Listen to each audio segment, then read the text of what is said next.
Welcome to our blog number 4, Bring Your Best Self, Leadership. Today we're going to talk about we all have a personal history.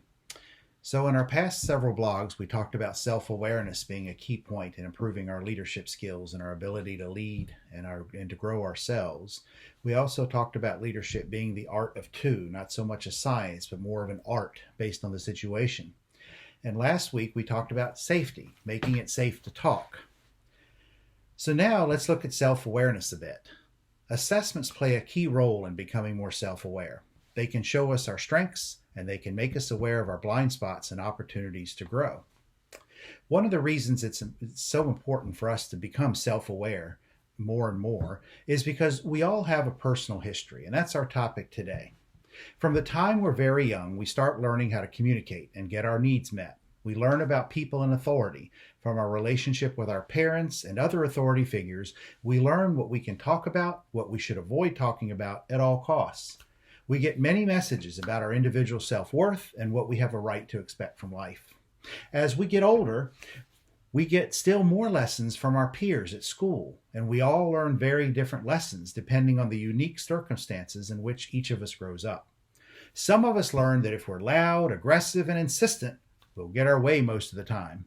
Others learn that if we pout and act as if feelings are hurt, other people will feel guilty and give us what we want. Now imagine what happens in the workplace.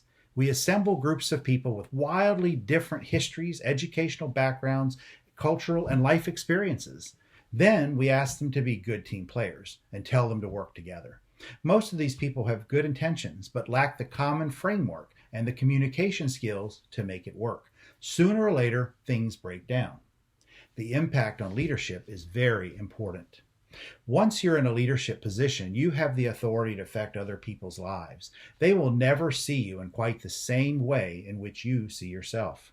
They'll always see you as the boss. If they have a problem with you, they aren't likely to talk to you about it. It will seem too dangerous to do so. In fact, the higher up you go in management and formal authority, the less direct feedback you're likely to get, leaving you more prone to distortions in your self-perception and your perception of what's going on around you. This is why self-awareness and individual development, team development, and leadership development overall are so imperative in becoming your best self. You want to encourage others to talk to you, to tell you what's up, what's going on, how they're feeling, what's upsetting them. So you have to make it safe to talk. You also need to be self-aware to know when you may be unintentionally discouraging those conversations by our actions, our nonverbal cues, etc. So next time, we'll take a look at 2 key assessments, or overtime, that are great tools for creating self-awareness and creating a development plan that brings you closer to your best self, no matter how much experience you have as a leader.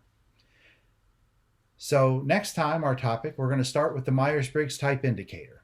As a certified master practitioner with the Myers-Briggs Type Indicator, I'll help you take a look into the indicator itself, the assessment, some of its key uses for your development, and also how to use it in a team development situation as well.